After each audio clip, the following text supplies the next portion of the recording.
안녕하세요. 토요미스테리 디바제시카입니다. 얼마 전 우리나라에 불거진 유명인들의 학폭 폭로 사건. 그동안 대중의 사랑을 잔뜩 받던 아이돌, 배우, 운동선수들까지 사실 약한 자들을 괴롭히는 가해자였다는 사실에 대중이 크게 충격을 받았고 강한 비판이 이어졌죠. 이런 혼란 중 그나마 다행인 것은 이제 한국에서도 학폭은 심각한 범죄로 점차 인식되고 있다는 점입니다.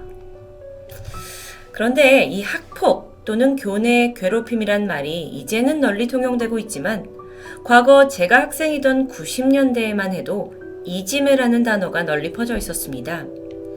이지메는 집단 괴롭힘이라는 일본어인데요. 한국어로 굳이 번역을 하면 왕따라고 볼 수 있죠. 이 끔찍한 단어가 시작된 일본에서는 사실 이지메 수위가 단순한 따돌림 정도가 아니라고 볼 수 있습니다. 소위 빵셔틀을 포함해서 정신적, 신체적 폭력에 더 나아가 성폭행까지 자행되는 악랄한 범죄 수준이라고 볼 수 있는데요.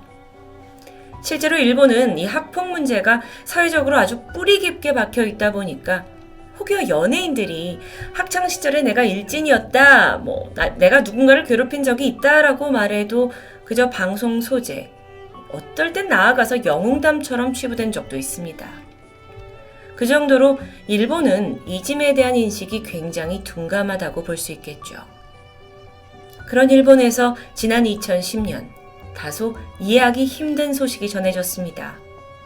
현재 일본의 천황이자 당시 왕위 계승 서열 1위 나루히토 왕세자의 외동딸이었던 아이코 공주가 등교를 거부하고 있다라는 소식이 전해진 겁니다. 놀랍게도 그 이유는 교내 괴롭힘 때문이었죠. 사진의 오른쪽에 앉아있는 아이코 공주는 두 사진에서 현저히 다른 모습이 보입니다. 무려 반년 만에 심각한 이지메를 당해서 스트레스로 굉장히 수척해졌다라는 걸 보여주고 있죠. 그동안 동료 학생들은 그녀의 머리카락을 잡아당기는 그런 수준을 넘어서 헤드락을 걸거나 발차기를 하는 그런 직접적인 신체 폭력도 있었던 것으로 전해집니다. 하물며 일본의 아이코 공주도 이런 일을 당했던 거예요. 그런데 문제는 이 가해자들이 그 이후에 어떠한 처벌도 제대로 받지 않았고 오히려 야, 내가 공주를 괴롭혔어 라고 자랑스럽게 말하고 다닌다라는 소식이 알려지면서 더 논란이 되었습니다. 정말 일본에서는 이 학폭이 얼마나 만연하게 퍼져 있는지 극단적으로 보여주고 있죠. 그런데 그 와중에 비교적 정말 최근에 한 일본 고등학교에서 일어난 또 다른 이지메 사건은 우리에게 너무도 충격적입니다. 정말 이런 일은 일본이라 가능한 건지 묻고 싶을 정도인데요. 때는 지난 2018년 여름, 일본의 효고현 고베시에 있는 히사시스마 초등학교에 20대 남성 A씨가 교사로 갓 부임해 오게 됩니다. 그는 중학교 시절부터 교사가 되기를 꿈꿨고 가족의 적극적인 지원 덕분에 대학교에서 선생님이 되기 위한 준비를 착실히 했던 인재였어요. 그리고 마침내 채용시험까지 합격을 해서 꿈에 그리던 선생님 생활을 시작하게 되죠. 하지만 기대에 부풀어 있던 그가 마주한 곳은 정말 전혀 상상 밖의 세계였습니다. 아니, 지옥과도 같았죠. 문제는 학생들이 아닙니다. 바로 A씨의 동료 교사. 당시 히사시스마 초등학교 교사들 간에는 체계적인 권력이 존재했다고 하는데요. 그중 가장 꼭대기에 일명 여제라고 불리는 하세가와 마사요가 있었습니다. 보시다시피 40대 여성이던 그녀는 교장도 무시할 수 없는 막강한 권력을 휘두르고 있었죠. 그리고 그녀의 바로 밑에 2인자로 불리는 시바타 유스케, 그리고 다시 그들을 다루고 있는 시토미 타카시와와 사사다히 데카스가 있었습니다. 아주 체계적이죠. 이들 모두 30대 남성 교사였는데 소위 권력자였던 하세가와의 명령을 수행하는 일종의 수행원 역할을 담당했던 겁니다. 초등학교에 부임한 이래 A씨는 이 4명으로부터 아주 조직적인 악랄한 괴롭힘을 당했습니다. 처음에는 이 쓰레기야 등신아 같은 욕설로 시작이 됐는데 점점 실수인 척 발을 밟기도 하고 A씨가 자리에서 일어났을 때 걷어차기도 했죠. 성인들끼리 이게 뭐 하는 짓입니까?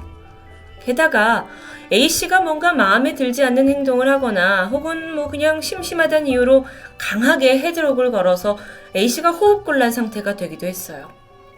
한 번은 두꺼운 종이 심지로 그를 때리기도 했고, 어떨 땐 너무도 유치하지만 그의 가방에다가 얼음을 넣어서 또는 물을 부어서 학생들에게 나눠줄 프린트물을 망쳐버리기도 했죠. 이런 괴로운 상황 속에서 A씨는 사실 신참 교사였기 때문에 또 여러 가지 그 성격상 차마 이들에게 화를 내거나 반항할 엄두도 내지 못했다고 합니다. 그러던 어느 날 A씨가 새 차를 뽑아서 신나게 학교에 끌고 온 날이었어요. 가해자들은 이 기회를 놓치지 않았고 주차장에 세워진 차 지붕 위에 올라가서 발로 마구 밟아댔고요. 차 문을 열고 들어가서 안에다가 토마토 주스를 부어버리기도 하죠. 30대 어른이 했다기에 너무도 유치하기 짝이 없는 괴롭힘입니다. 도대체 무엇 때문에 이렇게 집요하게 했는지 이해가 가질 않았는데요. 그런데 가혹행위는 여기서 끝나지 않았습니다. A씨는 평소에 매운 음식을 전혀 먹지 못하는 사람이었습니다. 그런 걸 알고 있던 가해자들은 실습실로 A씨를 데려가더니 입에 억지로 매운 카레를 밀어 넣었죠. 그래서 교사 A씨가 막 애원에 가깝게 울부짖으면서 나는 매운 걸 못 먹는다 라고 소리쳤지만 그들은 오히려 깔깔 웃으면서 즐거워했습니다. 심지어 뒤에서 그를 단단히 잡고서는 카레를 눈가와 입에 발라서 극심한 고통을 느끼게 만들기도 하죠. A씨는 괴로워하다가 결국 제대로 앞이 보이지 않은 채 실습실을 빙빙 돌다가 구토까지 하게 됩니다. 그런데 너무도 잔인하게 가해자들은 이 모습을 카메라로 촬영했고 동영상으로 고스란히 남겨둡니다. 그런데 과연 피해자는 이 A 교사 한 명뿐이었을까요? 아닙니다. 그 외에도 학교에서 일하고 있던 20대 여성 직원 2명, 그리고 또 다른 남성 직원 1명도 이들의 표적이었습니다. 가해자들은 언어적인, 신체적인 폭행 외에도 성적인 학대도 서슴지 않았는데요. 성희롱은 일상적이었고 남성 교사에게 다른 여자 교사한테 음란 메시지를 보내라 라고 강요, 협박을 하기도 하죠. 심지어 한 남성 교사한테는 저 여성과 성행위를 한 뒤에 그 증거 사진을 촬영하라고 말합니다. 이 모든 일을 겪은 선생님들은 이후에 입원 치료를 할 정도로 심각한 정신적 충격에 시달렸죠. 그 외에도 이번엔 학생들한테 가서 저 선생님 말은 듣지 않아도 된다 라고 권위를 떨어뜨리는 말을 하기도, 정말 이건 너무도 상식에서 벗어난 일입니다. 다시 한번 말하지만 이건 모두 한 교내에서 선생님들 간에 벌어진 괴롭힘이었습니다. 그러던 2019년 6월에 참다 못한 동료 교사 한 명이 교장 선생님을 찾아가서 이 모든 사실을 토로합니다. 그런데 너무도 안타깝게도 달라지는 건 없었죠. 교장은 말로만 주의를 주었을 뿐이고 이후에 오히려 가해 선생님들은 자신을 고발한 이 사람들을 색출하겠다면서 더 활개를 치고 다닙니다. 그리고 그 타깃은 돌고 돌아 다시 A씨로 선정됩니다. 그는 스트레스를 견디다 못해 매일 구토를 할 정도로 급격히 건강이 악화됐어요. 2019년 7월 이 사건은 일본의 교육위원회까지 보고되는데 이때 A씨가 어떻게 된 거냐라고 진상을 묻는 이들에게 저는 교원들과 사이좋게 지내고 있습니다 라고 거짓 대답을 해버리죠. 이유가 있었습니다. 바로 교장의 협박 때문인데요. 시바부토 치카라라는 교장 선생님은 이 가해자들과 워낙 친했고 학교 내에서 뿌띠 히틀러라는 별명을 지니고 있을 정도로 아주 강압적인 인물이었습니다. 사실 이 사건의 주범이었던 하세가와를 이 학교로 스카우트한 것도 교장 본인이었죠. 그는 A씨한테, 그러니까 교사 A씨한테 너 배신하면 어떻게 되는 줄 아냐? 만약에 사실을 알리게 되면 영영 교사 생활을 박탈하겠다라고 협박합니다.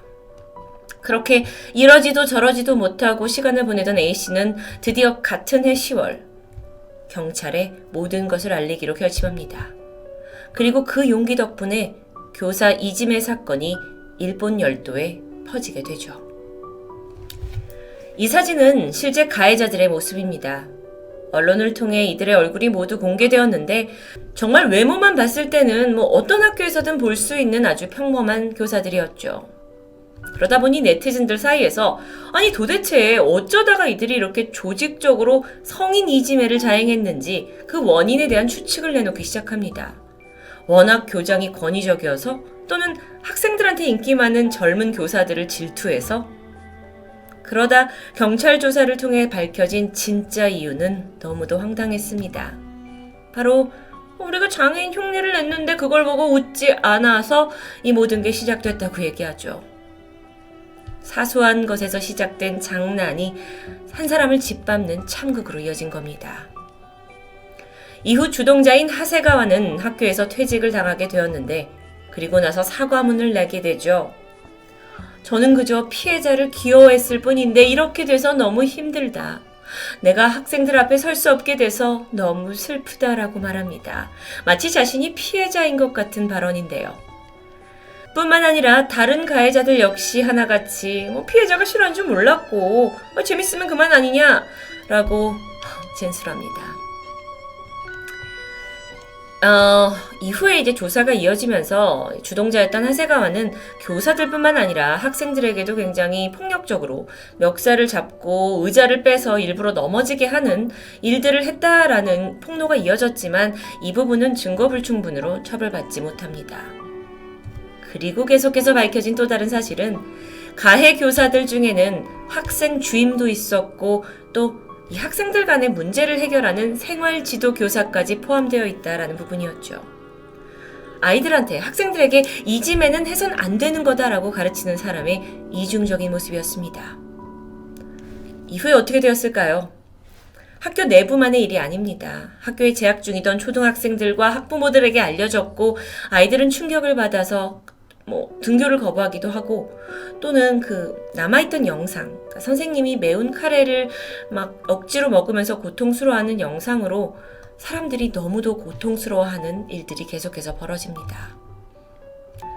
학교가 심각성을 인지했어요. 그리고 급하게 학부모 회의를 열었죠.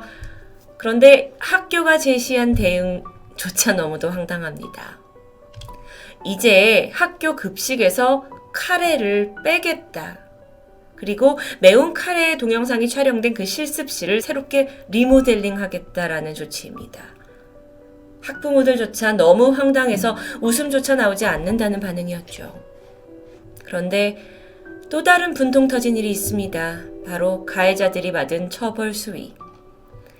가해교사 4명과 교장은 이 사건으로 인해 유급휴직을 받게 됩니다. 당장 퇴직을 받아도 모자랄 마당인데 잠시 학교를 쉬는 정도로 끝난 거죠. 이런 상황 속에서 일본 나고야 대학의 우치다료 교수는 이유에 대해서 분석했습니다. 학교라는 곳이 워낙 특수한 곳이다.